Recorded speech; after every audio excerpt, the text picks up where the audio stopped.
اعوذ باللہ من الشیطان الرجیم بسم اللہ الرحمن الرحیم۔ گفتگو ہو رہی تھی جناب زینب سلام اللہ علیہ کی سیرت پر اور زندگی پر۔ آج بات کر رہے ہیں کہ جناب زینب سلام اللہ علیہ کا نکاح کس نے پڑھا اور کس سے ہوا، اور عبداللہ کے گھر میں جناب زینب سلام اللہ علیہ نے کس طرح زندگی گزاری۔ جناب زینب سلام اللہ علیہ کا نکاح جناب زینب کے والد گرامی علی بن ابی طالب نے مدینہ کی مسجد میں عبداللہ کے ساتھ پڑھا۔ عبداللہ کون تھا؟ عبداللہ جناب جعفر طیار کا بیٹا تھا۔ جعفر طیار کو آپ جانتے ہیں کہ اتنا متقی اور پرہیزگار تھا، اللہ کے حکم کا اتنا مطیع اور اللہ کا حکم کا اتنا مطیع تھا کہ اللہ نے اسے تحفے کے طور پر 2 پر عطا کیے، اور جعفر طیار پرواز کرتا تھا۔ جس کا بابا اتنے بڑے رتبے کا مالک، تو صاف ظاہر ہے کہ اس کا بیٹا بھی ایک عظیم خاندان سے تعلق رکھنے والا عظیم شخص تھا۔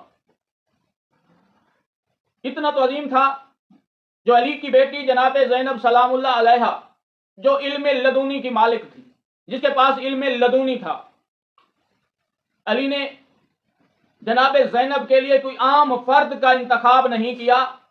وہ ایک فرد نہیں، ایک اشخاص، ایک بہت بڑی شخصیت تھی جس کا نام عبداللہ بن جعفر تھا۔ عبداللہ بن جعفر نے شادی کے دوسرے دن ولیمے کا انتظام کیا، مومنین کو کھانے کھلائے اور ان کی خدمت کی۔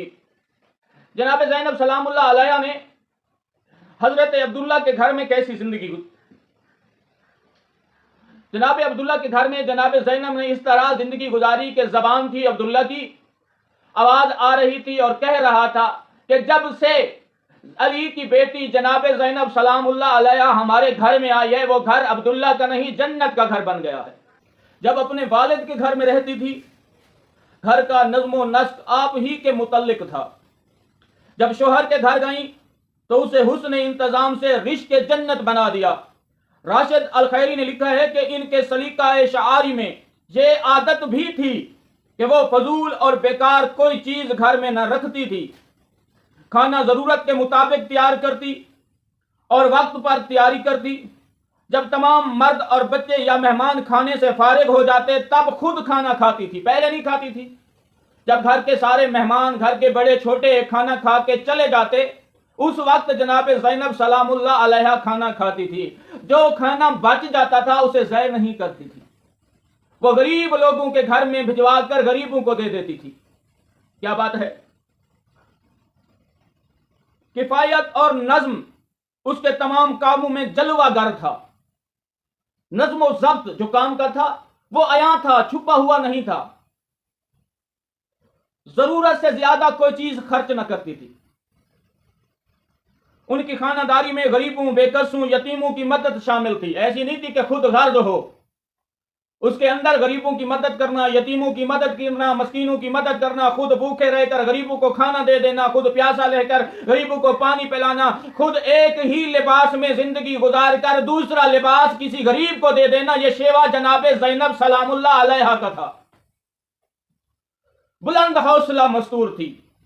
جتنے بھی مشکلات آتے تھے، جناب عبداللہ فرماتے ہیں، جتنے بھی مشکلات ہم پہ آتے تھے، یا گھر میں کوئی راشن کا مسئلہ، کھانے کا مسئلہ، کوئی بھی مشکل آتی، جناب زینب سلام اللہ علیہ ایک بلند حوصلے پر فائز تھی، اسے احسن انداز سے حل کرتی، کبھی اس کے چہرے پر غصے کے آثار نمودار نہ ہوئے تھے۔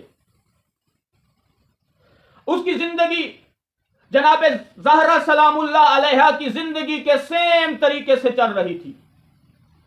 اس کی تمام عادات جناب زہرا سے ملتی تھی، اس کی تمام عبادت جناب زہرا سے ملتی تھی۔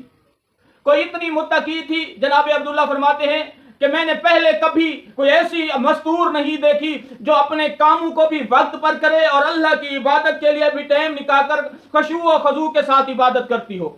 یہ عظیم عورت، یہ باوقار عورت، یہ پہلی مستور علی کی بیٹی جناب زینب سلام اللہ علیہ ہے۔ صبر پہ بات کی جائے، جس حال میں بھی، جیسا حال تھا، جیسے حالات تھے، ہر حال میں صبر کیا، پھر شکر کیا۔ کبھی گلہ نہیں دیا. پوری زندگی میں جتنے سال بھی جناب عبداللہ فرماتے ہیں میرے ساتھ گزارے, کبھی نہ تو بھوک کا گلہ دیا, نہ کپڑوں کا گلہ دیا, نہ ضرورت زندگی کی کوئی چیز ضرورت ہو اور میں نہ دے سکا ہوں اور جناب زینب سلام اللہ علیہا نے گلہ دیا ہو. یہ بھی سیرت جناب زینب کی جناب زہرا سے ملتی تھی. پوری زندگی جناب زہرا نے گزاری, کبھی علی کو شکوہ نہیں کیا تھا کہ جناب علی آج کھانا نہیں ہے اور زہرا بھوکی سو گئی ہے. اسی طرح جناب زینب سلام اللہ علیہا نے زندگی گزاری. سیرت ماں کی سیرت پر, جناب زہرا کی سیرت پر چلتی رہی. جیسے بھی حالات آئے اس کو پیش کیا, کبھی گلہ و شکوہ نہیں کیا. زینب سلام اللہ کی بہت بڑی خوبی کہ جتنے بھی گھر کے کام تھے اپنے ہاتھوں سے کرتی تھی, کسی اور کے اوپر بوجھ نہ بنتی تھی.